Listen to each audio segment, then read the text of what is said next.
Let me begin with Ambassador Mukherjee. Ambassador Mukherjee, same question to you that I posed in our introduction, ma'am. How seriously do we take this threat by Asim Munir, and what do we make of the fact that he is now emboldened enough to use American soil to make threats not just to India but to the world, saying that we will take down half of the world if we face a crisis?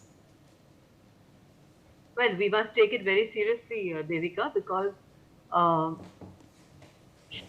Pakistan does not have a no first use policy. We have. So the first thing we should do is we should change that no first use policy, because it is clear that our nuclear armed neighbor has a army chief, a so-called field marshal, who seems to think that he can use nuclear blackmail, not just on India, but on half the world.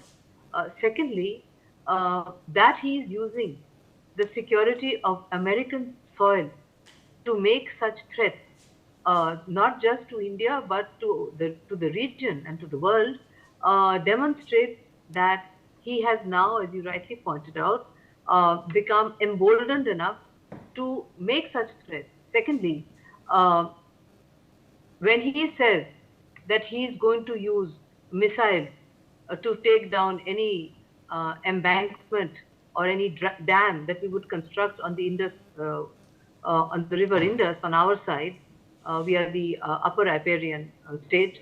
Um he forgets a couple of things. First of all, that in Operation Sindoor, we demonstrated our ability to take down all Pakistan's missiles. Secondly, if there is a dam and let us say that a missile hits it, all the water from the dam will go downstream at huge speed and will completely inundate Pakistan's side of the border. So it's not even good for Pakistan, what he's suggesting.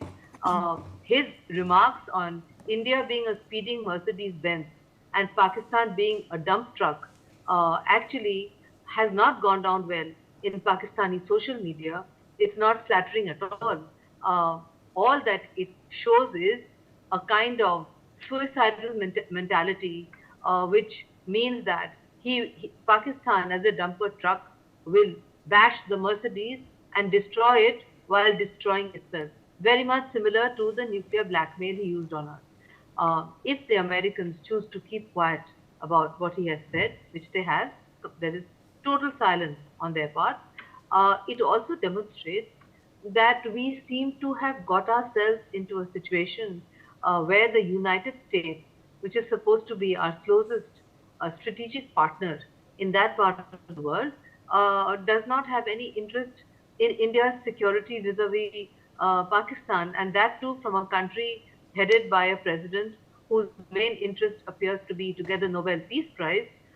Maybe he will maybe he thinks that this so-called field marshal, and I'm sure Major General Sivaj would agree with me, that in armed forces, generals are promoted for victory, not for defeat.